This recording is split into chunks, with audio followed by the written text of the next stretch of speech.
Okay, ध्यान दो।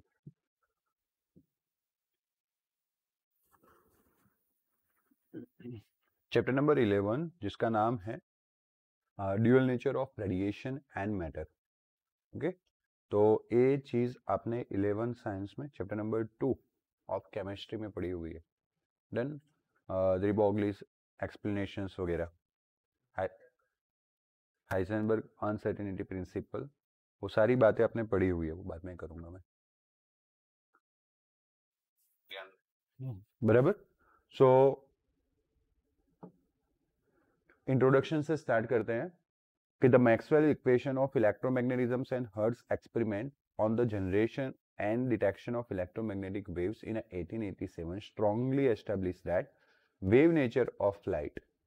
1887 में दो चीज, एक तो एक्सपेरिमेंट्स हुए जनरेशन ऑफ इलेक्ट्रोमैग्नेटिज्म्स, जैसे अभी हमने लास्ट चैप्टर में पढ़ा 7 चैप्टर में एलसी ऑसिलेशन। बराबर, L C oscillation is the source of electromagnetisms. Okay, वहां से इलेक्ट्रोमैग्नेटिक वेव हम प्रोड्यूस कर सकते हैं। जैसे कि जनरली उसके एक्सप्लेनेशंस डिटेल में करूँ ताकि थ्योरी काफ़ी टाइम से हो गई है तो आपको ना याद हो तो मैं बताऊं। तो जैसे एलसी ऑसिलेशन को हमने कंपेयर किया था लाइक स्विंग, है ना।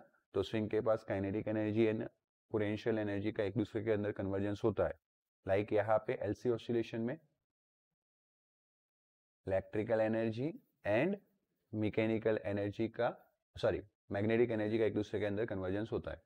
कुछ टाइम के बाद स्विंग कैसे स्टॉप कर देता है अपने ऑसिलेशंस को, वैसे एलसी ऑसिलेशन में चार्ज जो ऑसिलेट हो रहा था वो क्या हो जाएगा, स्टॉप हो जाएगा।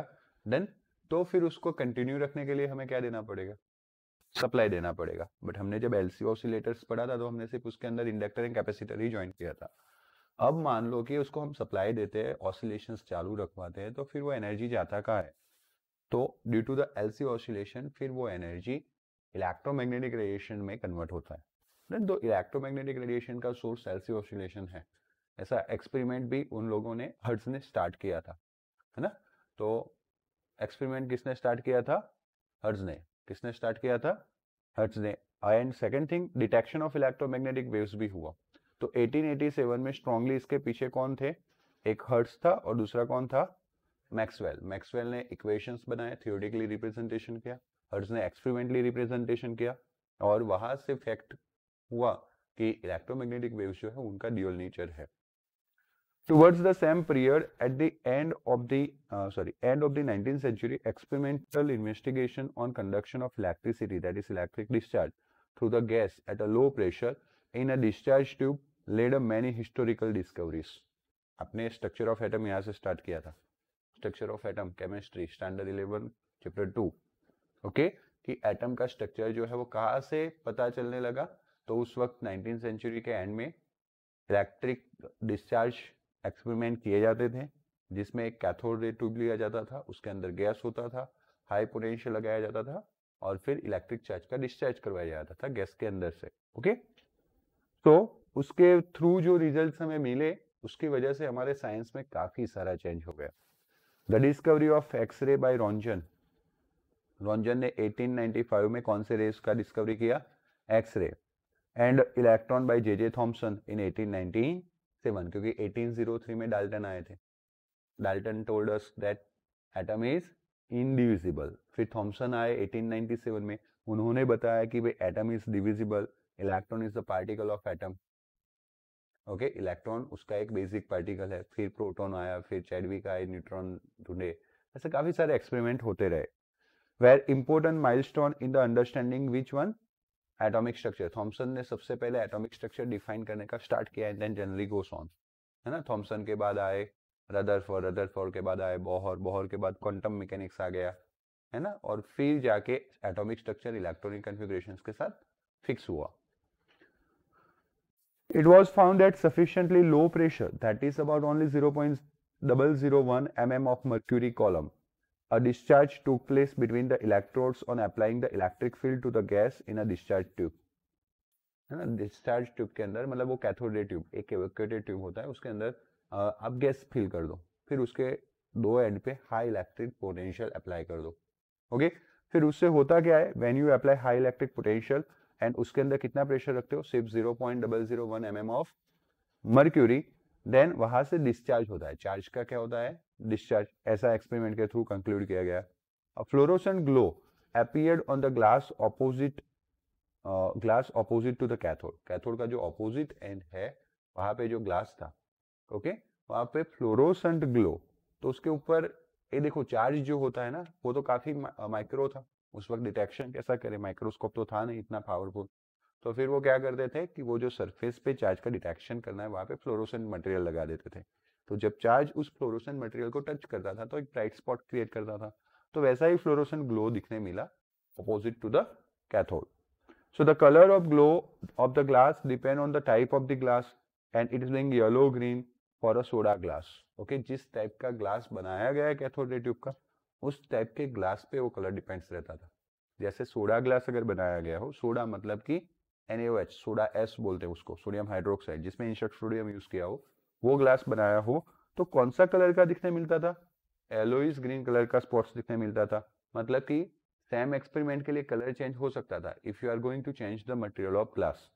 Okay, so the cause of this fluorescent was attributed to the radiation which appear to be a coming from cathode. अब ये जो फ्लोरोसेंस हमें यहाँ पे दिखने मिल रहा है वो किसकी वजह से दिखने मिल रहा है, तो कैथोड से जो रेडिएशन निकल के आ रहा है। This cathode ray were discovered and that's why उस रे का नाम क्या दिया गया, कैथोड रे। इस तरह से कैथोड रे डिस्कवर हुए in 1870 by William Crook, who later 1879 suggested that this ray consisted of stream of fast moving negatively charged particles. 1870 में विलियम्स क्रूक ने इसको कैथोड रे नाम दिया क्योंकि कुछ पता नहीं चल रहा था उसके प्रॉपर्टीज के बारे में, कैथोड से निकल के आ रहे थे, तो नाम क्या बन गया, कैथोड रे बन गया। लेकिन उन्होंने भी उस पर काफी सारे साल, ऑलमोस्ट 9 इयर्स तक काम किया और 1879 में उन्होंने ही बताया कि ये जो कैथोड रे है वो और कुछ नहीं, स्ट्रीम ऑफ नेगेटिव पार्टिकल्स है। मतलब कि बंच, एक वन के बाद नेगेटिव पार्टिकल्स आ रहे हैं। The British physics J Thomson confirm this hypothesis. J Thomson ने इलेक्ट्रॉन का सर्च नहीं किया था, अभी भी हमें 7-8 में पढ़ाया जाता है कि वो डिस्कवर्ड द इलेक्ट्रॉन, तो सीधा आंसर होता है जे थॉमसन। बट डिटेल्स में जाए तो ये जो कैथोड रे है और नेगेटिव पार्टिकल है, ऐसा जो चीज है वो किसने किया था, विलियम क्रूक ने। ओके, जे थॉमसन ने सिर्फ फैक्ट को चेक किया था और फिर उन नेगेटिव पार्टिकल का इलेक्ट्रॉन नाम दिया था। ओके, और खास उनका जो काम था वो था E/m रेशियो फाइंड करना। उन्होंने चार्ज ओवर मास रेशियो को फाइंड किया था। By applying mutually perpendicular electric and magnetic field across the discharge tube, J.J. Thomson was first to determine experimentally the speed and the specific charge. देखो है ना, specific charge over mass ratio of the cathode ray. तो आपने पता है 11th में एक figure पढ़ी थी, ऐसे एक प्लेट था और फिर ऐसे 3 रे जा रहे थे, वो फिगर की बात हो रही है ना। और यहाँ पे ऐसे नॉट इलेक्ट्रिक फील्ड के 2 प्लेट थे, इलेक्ट्रिक फील्ड, और यहाँ से ऐसे नॉर्थ साउथ पोल का फिगर था। तो उन्होंने परपेंडिकुलरली 2 फील्ड अप्लाई किए, एक मैग्नेटिक फील्ड और एक इलेक्ट्रिक फील्ड, और फिर बीच में से किसको पास किया, एक कैथोड रेस को पास किया। फिर एक बार मैग्नेटिक फील्ड ऑन किया, एक बार इलेक्ट्रिक फील्ड ऑन किया, एक बार कुछ नहीं ऑन किया। तो 3 अलग अलग पाथ कैथोड रेस के मिले हमें, है ना, स्ट्रेट, अप एंड डाउन। एक बार दोनों फील्ड स्टार्ट करके दोनों का डेविएशन, अगर इलेक्ट्रिक फील्ड में अपर जा रहा है तो मैग्नेटिक फील्ड में डाउन जाएगा। फिर दोनों को इस तरह से सेट किया कि जैसे कुछ भी ना हो और वो स्ट्रेट जाए ना, इस तरह से कैथोड रे जाए। इन शॉर्ट, ये जो कैथोड रे है उनके ऊपर इलेक्ट्रिक फील्ड का, मैग्नेटिक फील्ड का क्या इफेक्ट हो रहा है, वो किसने फाइंड आउट किया, यस, जे थॉमसन ने। और साथ में ये करते करते उन्होंने E/m रेशियो कैथोड पार्टिकल्स के लिए फाइंड कर लिया। कैथोड रे के लिए उन्होंने E/m रेशियो फाइंड किया। हिंट तो देके चले गए थे, क्रूक बोल के गए थे कि भाई ये पार्टिकल्स है, नेगेटिवली चार्ज पार्टिकल है। कंफर्मेशन किसने किया, जे थॉमसन ने। दैट्स व्हाई उनका नाम आगे आ गया। देन चलो, they were found to travel with speed of, okay, उन्होंने स्पीड भी फाइंड आउट किया था ना। So that is ranging about 0.1 to 0.2 times of the speed of light, that is 3 × 10⁸ metre per second, उसका सिर्फ और सिर्फ 0.1 या तो 0.2। The presently accepted value of E by M is 1.76 cross 10^11 coulomb per kilogram. अगर एग्जामिनेशन में आए तो याद रख के जाओगे ना, कैलकुलेट कर लेना, क्योंकि इसके अलावा हमें ई और एम का वैल्यू पता है और ये तो याद रखना ही पड़ेगा, न्यूमेरिकल्स में जरूरत पड़ेगी, बट थोड़ा प्रॉपर लिखना ना। 1.626 क्रॉस 10⁻⁻19 है ना, 1.6 की जगह पे पूरा लिखे तो 1.626 और यहाँ पे 9.11 क्रॉस 10⁻31। तो just do it, 1.626 divide by 9.11 तो 1.78 आएगा। क्या आएगा? 1.78। हाँ, बट अगर आप सिर्फ इतना ही लेते, ये मैंने ज्यादा ही ले लिया, अगर आप यही लोगे ना तो जल्दी से आ जाएगा। 1.6 एंड 9.11 है ना, तो 1.6 क्रॉस 10⁻⁻19 कूलम। जानते हो charge of electron 9.11 cross 10⁻⁻31 mass of electron तो 0.1758 ऐसा आ रहा है। क्रॉस 10⁻31 ऊपर जाएगा, बोलो 31 में से 19 निकल गया 12, तो 1.758 क्रॉस 10⁻11, तो इसको 758 को क्या बोल देंगे? 76। क्लियर हो गया? सो आपको याद रखने की जरूरत नहीं है, याद रह जाता है तो इट्स अ वेरी गुड, लेकिन अगर याद नहीं रहता है तो ये वाला इक्वेशन। चलो, कूलम का MLT formula Q equals to IT, IT का क्या हो जाएगा? A1T1 हो जाएगा। चलो, और किलोग्राम का M1 ऊपर जाएगा तो M-1 L0 T1 A1। बात समझ में आ गई? क्लियर है? सिंपल। चलो, good. So further the value of E by M was found to be independent the nature of material metal used as a cathode, that is nothing but emitter, क्योंकि ये जो electron है वो कहाँ से निकल के आ रहे थे? कैथोड से, कैथोड में से निकलना, इसलिए उसको हम बोलेंगे एमिटर्स। क्लियर है? तो अब ये जो थॉमसन है, थॉमसन ने क्या किया? डिफरेंट मेटल्स के कैथोड यूज किए, अलग अलग मटेरियल्स के कैथोड यूज किए। देन चलो, तो अलग अलग मटेरियल्स के कैथोड यूज किए, ध्यान दो, और फिर वो कैथोड यूज करके कैथोड रे का उन्होंने स्टडी किया। तो उन्होंने पता चला कि कोई भी टाइप का कैथोड यूज करो, ये कैरेक्टरिस्टिक्स कॉमन रहती है, E/M रेशियो है, या कैथोड रे के पार्टिकल्स का स्टडी किया स्पीड, तो वो सेम रहती है। मतलब कि यहां से क्या फाइनलाइज हुआ कि हर एक मैटर जो हम कैथोड के तौर पे ले रहे हैं वो इलेक्ट्रॉन कंसिस्ट करती है, मतलब कि हर एक के अंदर इलेक्ट्रॉन है। तो भाई उस वक्त डाल्टन ने इतना तो फिक्स करके दिया था ना कि हर एक के अंदर एटम है, बट अलग अलग एटम है। ओके, तो अलग अलग एटम है, बट यहाँ पे हर एक के पास इलेक्ट्रॉन है, मतलब कि वो एटम के अंदर ही होने चाहिए। तब जाके फिक्स हुआ कि एटम के पास क्या है? इलेक्ट्रॉन है, and atom is divisible. Okay, so used as a cathode and or the gas introduced in the discharge tube। उन्होंने अलग अलग कैथोड यूज करके देखे, अलग अलग गैस अंदर इंट्रोड्यूस करके देखा कैथोड ट्यूब के अंदर, but result remain same. So the observation suggest universally that cathode ray particles, ये ऑब्जर्वेशन हम केमिस्ट्री पे नहीं जाएंगे, हम पढ़ने वाले हैं फिजिक्स, तो फिजिक्स के कंक्लूजन में रहेंगे। मैंने अभी जो कंक्लूजन बताया कि ऑल मैटर कंसिस्ट इलेक्ट्रॉन, वो केमिस्ट्री के वे पे ले जा रहा था स्ट्रक्चर ऑफ एटम के ओर, दैट एटम इज डिविजिबल, और लेकिन साथ में कंबाइनली होके पढ़ते हैं, तो वो भी एक कंक्लूजन बना। दूसरा एक कंक्लूजन बना कि हर एक के लिए सारे प्रॉपर्टी मिलते हैं, मतलब कि कैथोड रेस जो थे वो और कुछ नहीं, क्या है? पार्टिकल। देखने में रे लगते, पार्टिकल वहां पे कुछ दिखता ही नहीं है, बट है क्या? पार्टिकल है। Okay, around the same time 1887 it was found that certain metals when irradiated by ultraviolet emitted negatively charged particle having a small speed। Same time पे कौन सा एक्सपेरिमेंट जा रहा है? पढ़ के समझ में आया? 3 लाइन क्या बात करेंगे हम, है ना? अब सोचो, तब तक मैं बताता हूँ। पहले 3 लाइन में ऐसा बोला गया है कि वही टाइम में ऐसा फाउंड आउट किया गया कि जब हम रेडिएशन, जैसे कि सुपर फ्रीक्वेंसी, मतलब कि सुपर एनर्जी वाला अल्ट्रावायलेट लाइट है, अगर उसको किसी मेटल सरफेस पे क्या करते हैं? इंसिडेंट करते हैं, तो उस मेटल सरफेस में से नेगेटिवली चार्ज पार्टिकल एमिट होता है। गुड, फोटो इलेक्ट्रिक इफेक्ट की बात होने जा रही है। देन किसने एक्सप्लेनेशन दिया था?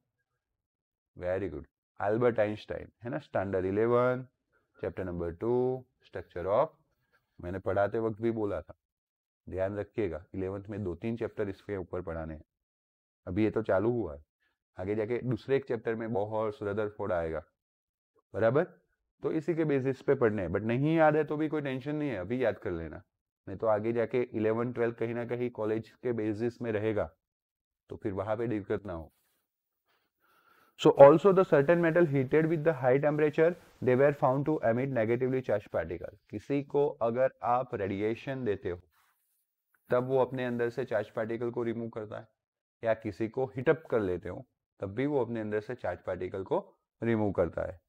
The value of E by m of this particle was found to be the same as that of cathode particle. Cathode ray particles के लिए जो E by m value find किया गया था 1.76 cross 10⁻11 coulomb per kilogram, same value यहाँ पे भी उसी पार्टिकल्स के लिए मिला गया। So this observation thus established that all these particles around although produced under a different condition were identical in a nature.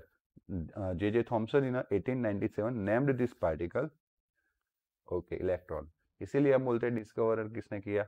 J.J. Thompson. But reality में पहले कौन आइडेंटिफाई करके डिस्कवर करके गए थे? William crooks. ओके, उन्होंने सिर्फ उनको पता नहीं था विलियम क्रूक्स को क्या नाम दूं, तो उन्होंने कैथोड रे नाम दे दिया, कैथोड रे पार्टिकल नाम दे दिया। पार्टिकल है वो भी विलियम्स क्रूक एस्टेब्लिश करके गए थे, बट हम मान सकते हैं क्योंकि इसमें ज्यादातर हमने ऐसा रिलेशन देखा है कि एक साइंटिस्ट दूसरे साइंटिस्ट का स्टूडेंट्स था। रदरफोर्ड के बाद वो मार्स्टन वगैरह आएंगे, रदरफोर्ड एक्चुअली में थॉमसन के स्टूडेंट थे, है ना, तो हम मान सकते हैं कि भाई विलियम्स क्रूक के शायद थॉमसन स्टूडेंट्स हो गए। देन और विलियम क्रूक्स ने जो भी ऑब्जर्वेशन किए, जो भी एक्सपेरिमेंट किए, उनका थॉमसन ने अच्छे से स्टडी किया होगा, फिर उसको प्रैक्टिकली लेके आ गए और प्रैक्टिकली उन्होंने प्रूव किया कि भाई ये जो है वो पार्टिकल्स हर एक में सेम होते हैं, चाहे उसको आप कैथोड रे ट्यूब में रख लो, चाहे उसके ऊपर आप इरेडिएशन कर लो, चाहे उसको आप हीट कर लो। सो यहाँ पे 3 टाइप के फोटो इलेक्ट्रिक एमिशंस हुए। एक तो वोल्टेज लगा के, इलेक्ट्रिक फील्ड लगा के कैथोड में से बाहर निकाल सकते हैं, दूसरा हुआ उसको हीट करके बाहर निकाल सकते हैं, तीसरा हुआ उसके ऊपर रेडिएशन, है ना, अल्ट्रावायोलेट या और रे करके हम जैसा जैसा मेटल पे, है ना, उसको हम बाहर निकाल सकते हैं। And suggest that they were a fundamental universal constituents of matter. उन्होंने उस पार्टिकल का नाम इलेक्ट्रॉन दिया और वो भी बताया कि कोई भी मैटर हो उसका एक फंडामेंटल कंस्टिट्यूट्स पार्टिकल है। तो उस वक्त डाल्टन तो इतना तो बोल के गए थे कि कोई भी मैटर हो, atom is the constitute particle which is indivisible. तो अब मानना तो ऐसा ही पड़ेगा कि भाई ए इसके बाद का मिला, एटम से छोटा है, एटम वाले प्रॉपर्टी नहीं है, मतलब कि एटम के अंदर है। इसके अंदर है, एटम के अंदर। For his epoch making discovery of electron दो is a theoretical and experimental investigation, not only theoretical plus experimental investigation on the conditions of electricity by gases, he was awarded Nobel Prize in Physics 1906. In 1913, American physicist R.A. Millikan performed a pioneering oil drop experiment for this precise measurement of the charge on, है ना, E by m find करके चले गए but charge नहीं find कर पाए। तो मिलीकान का एक एक्सपेरिमेंट था, आप देखना स्ट्रक्चर ऑफ एटम में बॉक्स के अंदर फिगर ड्रॉ करके दी है, ऑयल ड्रॉप एक्सपेरिमेंट। वहां से मिलीकान ने exactly what is the charge on the electron वो फाइंड आउट किया। अब combinedly E by m and value of E we can able to find out mass of electron and it's a very small 10⁻31, है ना, समझ में आया? तो बहुत थॉमसन का E by m कैलकुलेशन और मिलीकान का E calculation able to us find out what is the mass of electron. Okay, वैसे हमने क्या किया, दोनों के वैल्यू याद रखे, चार्ज के और मास के, और फिर E by m का रेशियो याद रखा। He found that charge on the oil droplet was an integral multiple of elementary charge, that is 1.602. Okay, मैंने वहां पे 626 लिखा था, that is my mistake. So that is 1.602 cross 10⁻⁻19 coulomb. वैसे 1.6 से भी आपका आंसर आ जा रहा है। Okay, so Millikan ने ऐसा बताया कि जो भी कोई जो भी कोई चार्ज होते हैं उसका वो कोई भी चार्ज होता है वो इंटीग्रल मल्टीपल होता है एलिमेंट्री चार्ज का, और वो एलिमेंट्री चार्ज का वैल्यू है 1.602 क्रॉस 10⁻⁹ कूलम। ऐसा सोच सकते हैं कि मिलीकान ने अलग अलग चार्ज बॉडी के बारे में स्टडी किया होगा, और वो जो चार्ज बॉडी के बारे में स्टडी किया होगा मिलीकान ने अलग अलग, वो चार्ज बॉडी के चार्ज का स्टडी करते हुए उनको पता चला होगा कि भाई ये जो चार्ज है अलग अलग वो तो कोई एक इंटीग्रल चार्ज के कोई एक एलिमेंट्री चार्ज के इंटीग्रल मल्टीपल है, उससे 10 गुना है 11 या 11 या 100 या 101, बट कभी 101.5 नहीं आ रहा है, कभी 2.5 नहीं आ रहा है। तो उस एलिमेंट्री चार्ज को मिलीकान ने नाम दे दिया चार्ज ऑफ इलेक्ट्रॉन। क्या नाम दे दिया? Charge of electron. Millikan experiment establish that electric charge is quantised. Millikan के इस एक्सपेरिमेंट ने बता दिया कि भाई कोई भी चार्ज हो that is Q equals to any, और जब ये n मल्टीपल वाला रूल्स आता है हम बोलते हैं क्वांटाइजेशन। क्या बोलते हैं? Quantization. From the value of E and specific charge E by m, already I told mass of electron could be determined. Clear हुआ यहाँ तक, है ना? चलो। So this is this introductory topics, but इसमें काफी सारी अच्छी इंफॉर्मेशन थी, है ना? स्टोरी लाइक चैप्टर है, मजा आएगा पढ़ने में। हिस्टोरिक जैसे फिजिक्स में काफी कम ही आता है, लेकिन ये चैप्टर में ऐसी ही बातें हैं। तो सबसे पहले स्टार्ट करते हैं इलेक्ट्रॉन एमिशन से, है ना? किससे स्टार्ट करते हैं? इलेक्ट्रॉन एमिशन से। Okay, so we know that metal have a free electrons. Structure of atom अब तो कंप्लीट हो गया है ना, 11th में हमने कंप्लीट कर लिया, और हमने 11th में देखा लास्ट में इलेक्ट्रॉनिक कन्फिग्रेशन के थ्रू कि भाई कोई भी मेटल हो उसके पास नोबल गैसेस को छोड़ दो, फ्री इलेक्ट्रॉन्स होते हैं, है या ना? तो किसको बोलते हैं free electron? Yes, okay, atoms के आउटर मोस्ट ऑर्बिट में जो भी इलेक्ट्रॉन है उसको अब मार पाई देगा, उसको फ्री इलेक्ट्रॉन बोलते हैं। क्या बोलते हैं? Free electrons. तो फ्री इलेक्ट्रॉन्स यानी कि नेगेटिवली चार्ज्ड इलेक्ट्रॉन्स, मतलब negatively charge particles that are responsible for their conductivity. Okay, तो मेटल्स के अंदर फ्री इलेक्ट्रॉन होते हैं, they are responsible for the conductivity. Solution के अंदर मुझे क्या है कि ब्रॉडली डिस्कस करना है, दोनों चैप्टर दोनों सब्जेक्ट मेरे माइंड में रहते हैं, आपके भी ऐसा ही है। ऐसा तो है नहीं ना कि आपको सिर्फ फिजिक्स का पेपर देना है, केमिस्ट्री का छोड़ देना, ऑप्शंस तो रखा नहीं है। शायद न्यू एजुकेशन पॉलिसी में आए ऐसा भी, वो भी 10 साल लगेंगे एकदम से। तो एक्सेप्टेशन होता क्या है, अभी भी आपके पास सिलेक्टिविटी होती है कि कंप्यूटर लो या संस्कृत लो, होती है। मैथ्स लो या मैथ्स बायो साथ में लो, कभी डेलें देते हैं आप, एक बार ट्राई करना। स्कूल में अगर मैथ्स बायो साथ में हो तो क्या होता है पता है? हाँ, जिस वक्त मैथ्स का बायो का है ना प्रैक्टिकल या मैथ्स का लेक्चर साथ में नहीं हो सकता, बायो या मैथ्स अलग रखना पड़ता है, इसीलिए आपको चॉइस ही नहीं देते।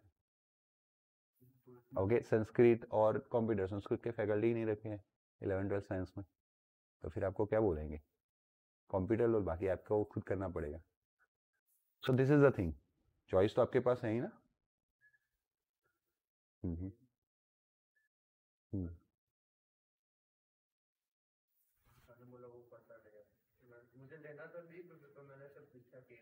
भाई ले लेते हैं, लेकिन फिर बोलते हैं कि कोई भी एक सब्जेक्ट के लेक्चर में बैठो, दूसरा अपने आप करना।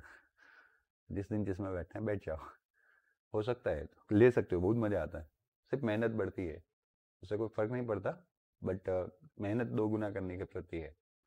तो ऐसी चीजें हैं। तो न्यू एजुकेशन पॉलिसी में शायद फिजिक्स केमिस्ट्री में ऑप्शंस आ जाए, बट अभी तो कंपलसरी है।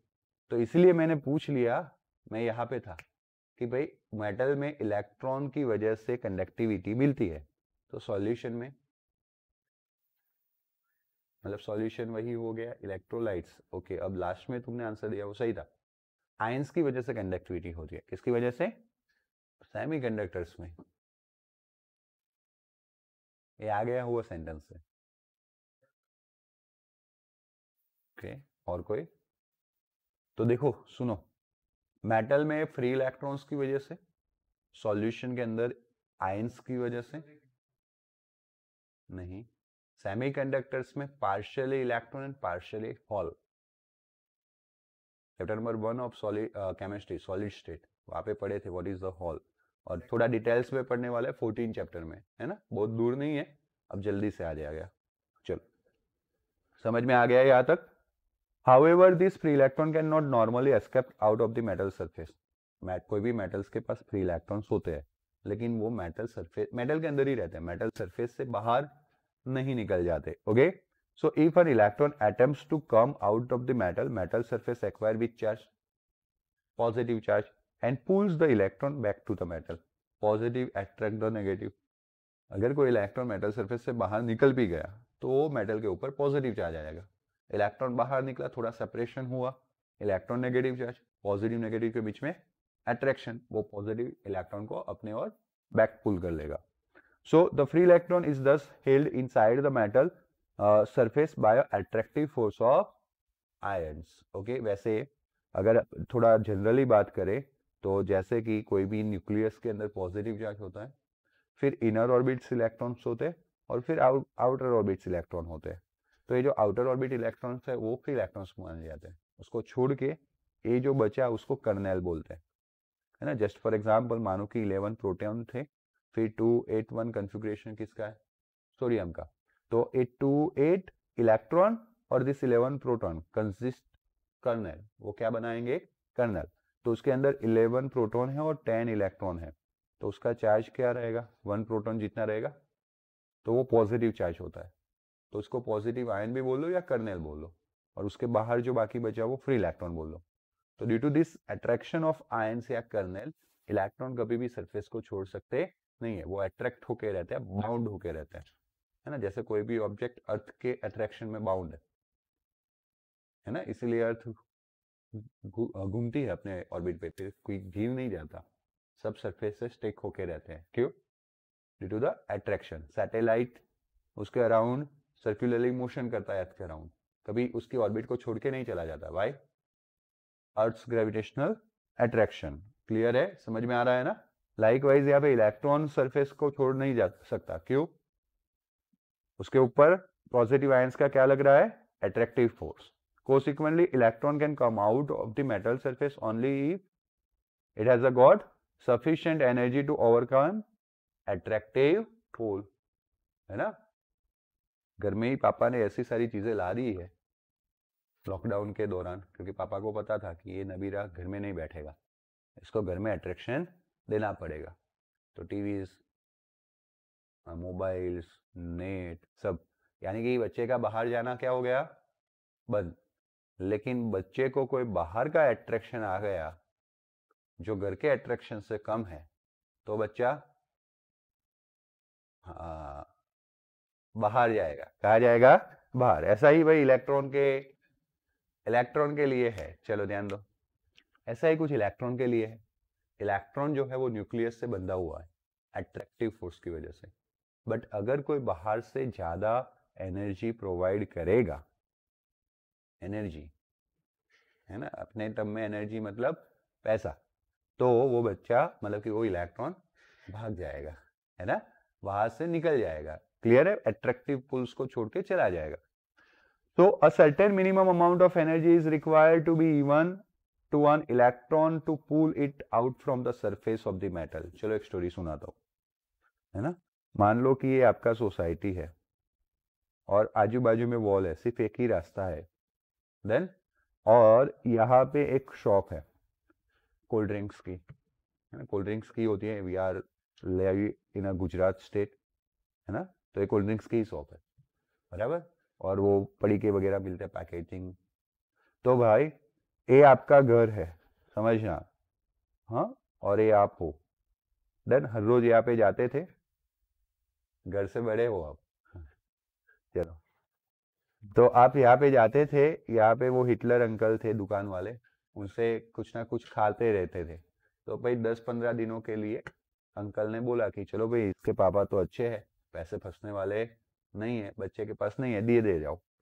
ऐसे करके भाई आपने 500 रुपये का उधार ले लिया, बराबर। अब काका एक दिन आपके पापा को मिले, स्टोरी सुनो।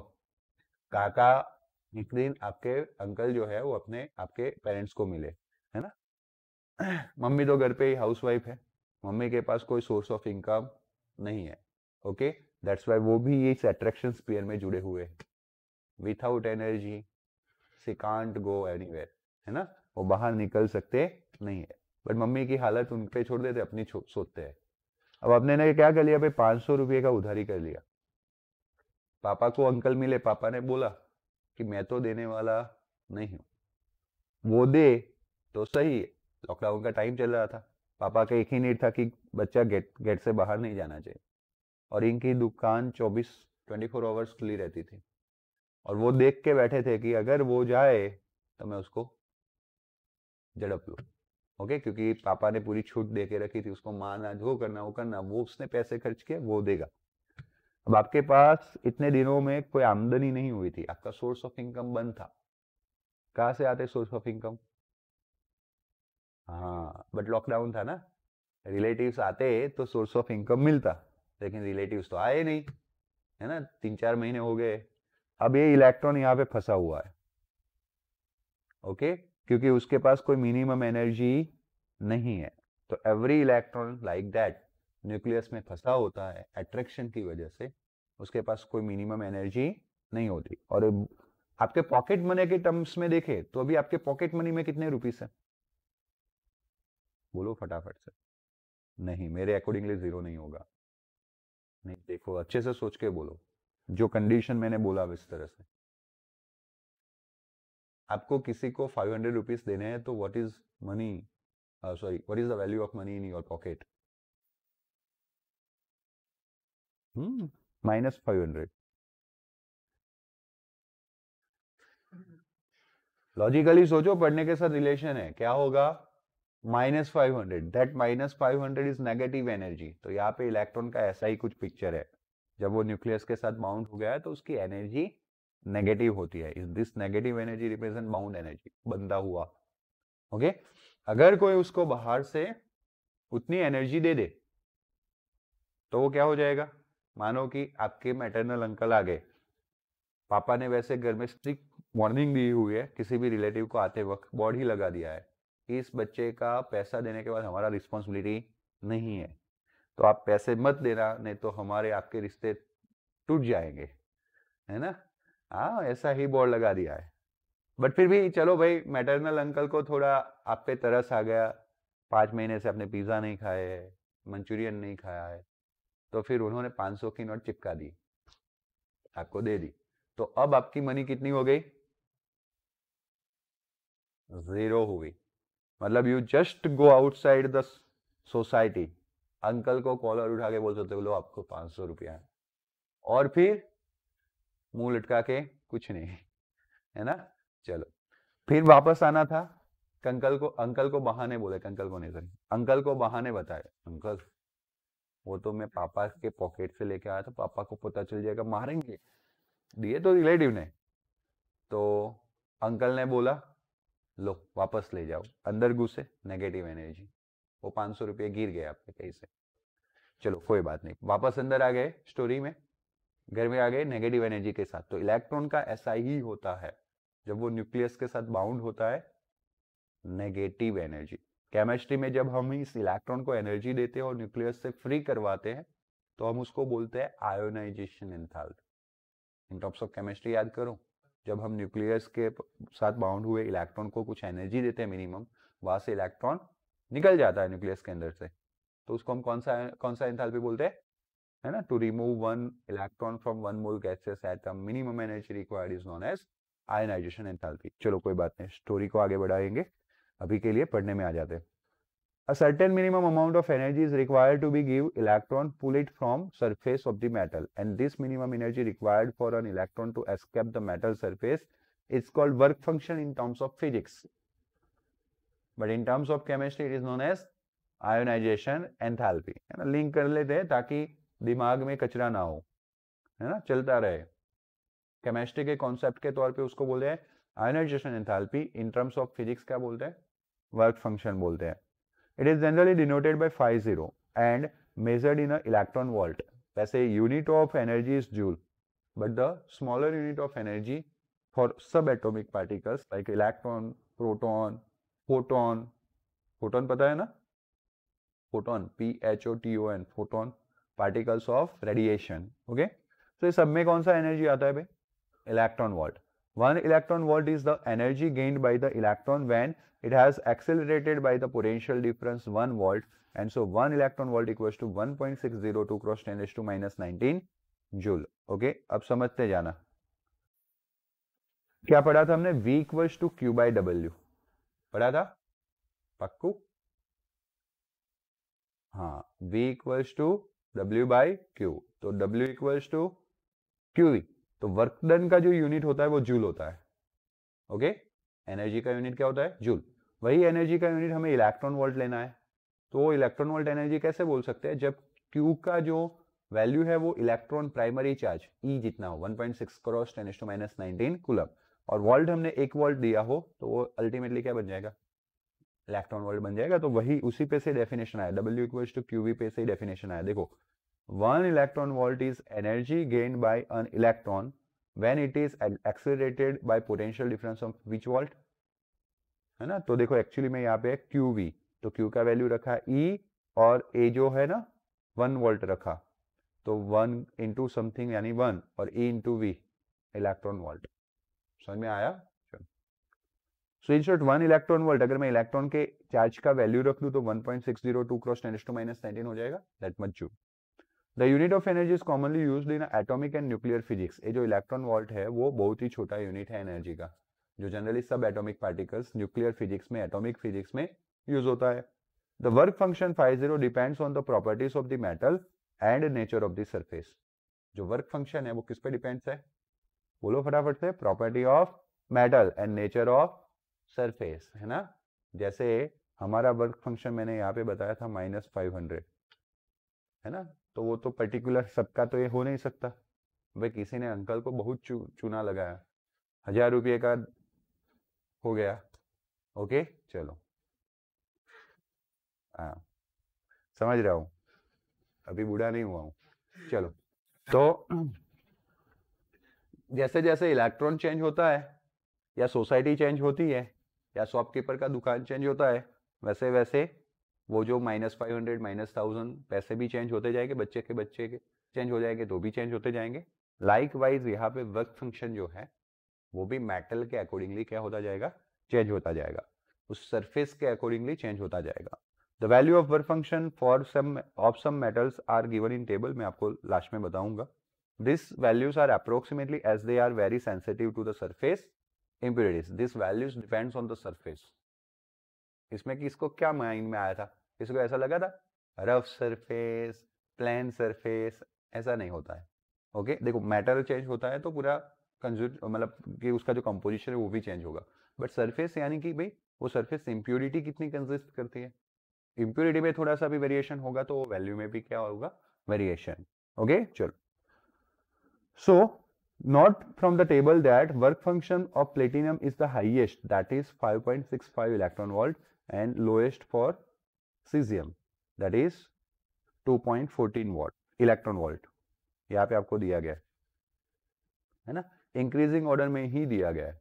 वैल्यूज याद रखने की जरूरत नहीं है, न्यूमेरिकल करेंगे तो आपको दिया जाएगा. कुछ एक दो न्यूमेरिकल्स में नहीं है, वहां पे मैं बता दूंगा कि इतना डेटा याद रख के जाना है. देन चलो, the minimum energy required for electron emission from the metal surface can be supplied to the free electrons by any one of the following physical process. 3 process की ऑलरेडी मैंने बात कर ली थी.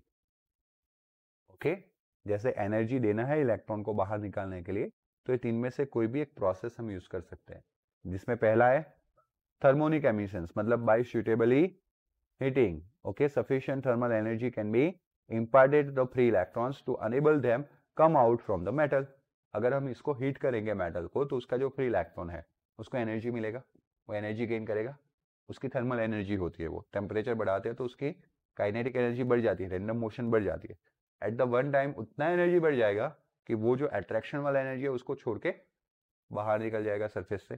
तो एक तो हम उसको थर्मोनिक एमिशंस बोलते हैं, मतलब मेटल सरफेस में से इलेक्ट्रॉन एमिट होना, तो एमिशन हो गया. और हमने हीट देके किया, मतलब कि उस एमिशन को क्या बोलते हैं? Thermionic emissions. फिर फील्ड एमिशन की बात करते हैं. फील्ड मतलब इलेक्ट्रिक फील्ड लगा के हम इलेक्ट्रॉन को अट्रैक्ट कर सकते हैं. मानो कि ये मेटल है बराबर, और सामने हमने पॉजिटिव पोटेंशियल रख दिया, तो ये इलेक्ट्रॉन जो है मेटल सरफेस से निकल के कौन सी ओर अट्रैक्ट हो जाएगा? पॉजिटिव की ओर। इसको हम बोलते हैं field emission by applying a very strong electric field of order of 10⁸ volt per metre. Not, it is not lower value, it is a very high value. 1 metre के अंदर 10⁸ वोल्ट का फील्ड होना चाहिए। Then of metal, electrons can pulled out of the metal as in a spark plug. Spark plug में ऐसा ही होता है, बीच में कॉन्टेक्ट नहीं होता है, सिर्फ पोटेंशियल डिफरेंस की वजह से इलेक्ट्रॉन जो है वो अट्रैक्ट हो जाता है, बाहर निकलता है, एमिट हो जाता है एक मेटल सरफेस के अंदर से। Photo electric emission, photo electric emissions में when a light of suitable frequency illuminates a metal surface, जो अभी आपने फोटो इलेक्ट्रिक इफेक्ट नाम दिया था, देन किसी पर्टिकुलर मेटल सरफेस पे पर्टिकुलर फ्रीक्वेंसी का लाइट जब इंसिडेंट करते हैं, then electrons are emitted from the metal surface and this photo light generated electrons are called photoelectrons। Light incident किए किसी सरफेस पे, वहां से इलेक्ट्रॉन बाहर निकले, तो उस इलेक्ट्रॉन को हम फोटो इलेक्ट्रॉन्स बोलते हैं। ओके, क्योंकि लाइट जो है, इसका एक्सप्लेनेशन देने के लिए आइंस्टाइन ने ऐसा किया था कि लाइट को पार्टिकल नेचर में एज्यूम किया था और लाइट के इस पार्टिकल नेचर को फोटोन नाम दिया था, बराबर। तो लाइट जब ट्रैवल करती है ना तभी वेव होती है, बट जब किसी मेटल्स के साथ इंटरेक्ट करती है तो वो बन जाता है पार्टिकल। और इसीलिए यहाँ पे इलेक्ट्रॉन्स को बाहर निकालने के लिए लाइट का रेडिएशन नहीं, लेकिन कौन सा नेचर काम आता है, पार्टिकल नेचर काम आता है। कौन सा नेचर काम आता है, इसीलिए पार्टिकल का नाम था फोटोन, और फोटोन से बड़ा है फोटो, और वो इलेक्ट्रॉन बाहर निकल रहा है, इसलिए फोटो इलेक्ट्रिक इफेक्ट, और उस इलेक्ट्रॉन को नाम भी दिया गया फोटो इलेक्ट्रॉन। समझ में आया? अप टू नाउ किसी को कोई डाउट है? ये तो बहुत इजी है ना स्टोरी, लाइक अभी 11, 12, 13, 14 चैप्टर्स ऐसा ही है।